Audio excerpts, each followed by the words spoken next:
हाय नमस्ते दोस्तों, मैं उम्मीद करता हूँ अब सब ठीक है. നമുക്കിന്ന് ഹിന്ദിയിൽ ഒരു കുഞ്ഞു ഫ്രേസ് പഠിച്ചാലോ? അതായത് നമുക്ക് ചെയ്യണം എന്ന് പറയേണ്ടി വരും അല്ലേ? അതായത് എനിക്ക് ഡോക്ടറെ കാണണം, എനിക്ക് സിനിമ കാണണം, എനിക്കൊരു ബുക്ക് വാങ്ങണം, അതുപോലെ എനിക്കെൻ്റെ സുഹൃത്തിനെ കാണണം, എനിക്ക് ജോലിക്ക് പോകണം. ഇവിടെയൊക്കെ നം എന്ന് പറയുന്ന ഒരു പ്രയോഗമുണ്ടോ? ഇതുപോലെയുള്ള സെൻറ്റൻസുകൾ നമുക്ക് പറയേണ്ടി വരില്ലേ ഹിന്ദിയിൽ? ഇത് എങ്ങനെ പറയാൻ നോക്കാം. വളരെ സിമ്പിളാണ്, ഒന്ന് ശ്രദ്ധിച്ചാൽ നിങ്ങൾക്ക് പഠിക്കാം. ഓക്കെ, ഇപ്പം തന്നെ പഠിക്കാം. എന്താണോ ക്രിയ, ആ ക്രിയയോട് കൂടെ നാ ചേർക്കുക. ഇപ്പോൾ എനിക്ക് പഠിക്കണം എന്നാണ്, ഇവിടെ പട് എന്നാണ് ക്രിയ അല്ലെ, ഹിന്ദിയിൽ പട്. അപ്പോൾ അതോട് കൂടെ നാ ചേർക്കുമ്പോൾ പഠന, പഠന. അപ്പോൾ മുജെ പഠിനാ ഹെ, എനിക്ക് പഠിക്കണം. മനസ്സിലായോ? മുജെ പഠിനാ ഹെ, പട് എന്നുള്ളതാണ് ക്രിയ, അതോടുകൂടെ നാ ചേർത്തു, അപ്പോൾ പഠിനാ ഹെ. ചില ആൾക്കാർക്ക് സംശയം ഉണ്ടാവും, എന്താണ് ഹേ? എല്ലായിടത്തും നമ്മൾ ഹേ കേൾക്കുന്ന അല്ലേ? ഹിന്ദി പറയുമ്പോഴൊക്കെ ഉണ്ടാവും ഒരു ഹേ കടന്നു വരും. എന്താണ് ഹേ? ഹേ എന്ന് പറഞ്ഞു കഴിഞ്ഞാൽ ആണ്, ആകുന്നു, ഉണ്ട് എന്നൊക്കെയാണ് അർത്ഥം. ഓക്കെ, ഒന്ന് ജസ്റ്റ് മനസ്സിലാക്കാൻ വേണ്ടി പറഞ്ഞു, അറിയാത്തവർക്ക് വേണ്ടി, അറിയാത്ത ആളുകൾക്ക് വേണ്ടി ജസ്റ്റ് ഒന്ന് പറഞ്ഞേ ഉള്ളൂ. ഓക്കെ, നമുക്ക് അടുത്തൊരു ഉദാഹരണം പോവാം. എനിക്ക് ഡോക്ടറെ കാണണം, നമുക്ക് പറയേണ്ടി വരില്ലേ? എനിക്ക് ഡോക്ടറെ കാണണം എങ്ങനെ പറയാം?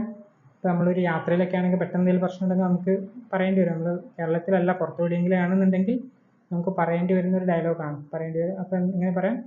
മുജെ ഡോക്ടർ സെ മിൽനാ ഹേ, മുജെ എനിക്ക് ഡോക്ടർ സെ, ഡോക്ടറിനെ കാണണം, മിൽനാ ഹേ, മുജെ ഡോക്ടർ സെ മിൽനാ ഹേ.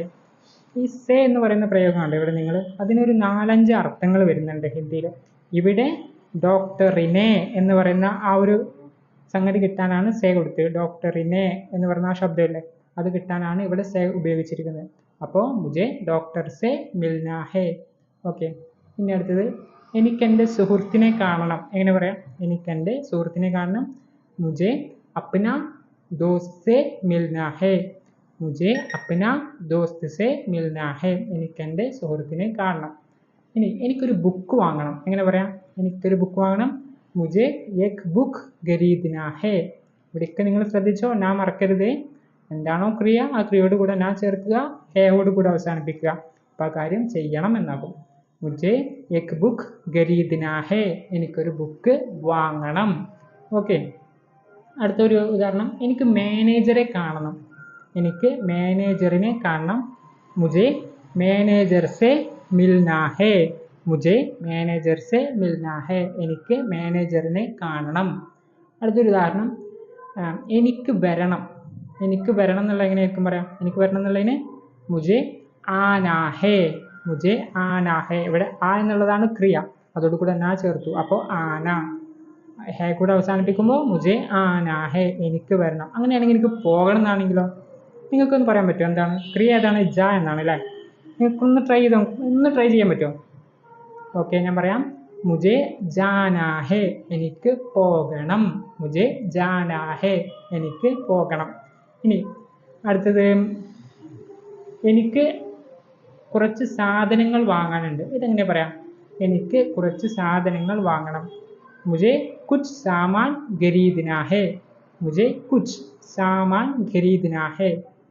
വളരെ സിമ്പിളാണ് അല്ലേ? മുജെ കുച്ച് സാമാൻ ഖരീദ്നാ ഹേ, എനിക്ക് കുറച്ച് സാധനങ്ങൾ വാങ്ങാനുണ്ട്. നിങ്ങൾ മനസ്സിലായി എങ്ങനെയാണ് നമുക്കൊരു കാര്യം ചെയ്യണം എന്ന് ഹിന്ദിയിൽ പറയാം? നിങ്ങൾ പഠിച്ചോ? ഓക്കെ, നിങ്ങൾക്ക് ഹിന്ദി ഇതുപോലെ സീരിയസ് ആയിട്ട് പഠിക്കണം എന്ന ആഗ്രഹമുണ്ടെങ്കിൽ ഞാനൊരു കോഴ്സ് നടത്തുന്നുണ്ട്. വാട്സപ്പ് മുഖേനയാണ് കോഴ്സ്. 2 മാസമാണ്. റിസൾട്ട് ഓറിയൻറ്റഡ് ആയിട്ടുള്ള വളരെ എഫക്റ്റീവ് ആയിട്ടുള്ള ഒരു മെത്തേഡിലൂടെയാണ് ഞാൻ പഠിപ്പിക്കുന്നത്. അപ്പോൾ കോഴ്സിൻ്റെ കൂടുതൽ ഡീറ്റെയിൽസ് അറിയണമെന്നുണ്ടെങ്കിൽ താഴെ കാണുന്ന ഈ നമ്പറിൽ ഒന്ന് വാട്സപ്പ് അയച്ചാൽ മതി. ഓക്കെ, അപ്പോൾ see in the next class. ധന്യവാദ്.